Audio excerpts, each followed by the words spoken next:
Lo Stato finanzia 850 milioni nei prossimi 3 anni per la messa in sicurezza di scuole ed edifici pubblici e lo fa per i comuni italiani che non hanno beneficiato del bando periferie. Non solo, i piccoli comuni potranno contare a partire da quest'anno su un contributo di 10 milioni di euro annui da destinare al finanziamento di interventi diretti alla tutela dell'ambiente e dei beni culturali, alla mitigazione del rischio idrogeologico, alla salvaguardia e alla riqualificazione urbana dei centri storici, alla messa in sicurezza delle infrastrutture stradali e degli istituti scolastici, nonché alla promozione dello sviluppo economico e sociale e all'insegnamento di nuove attività produttive.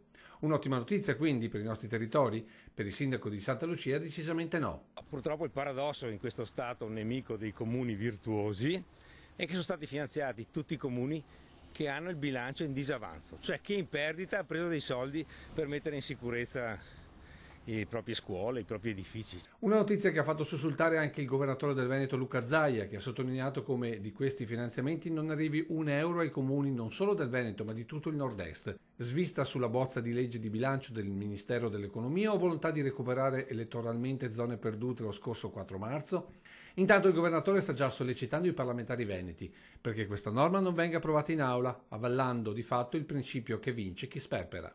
C'è un comune, Monteforte del Pino, ha un disavanzo di 11 milioni, ha preso 5 milioni di euro per mettere a posto le scuole.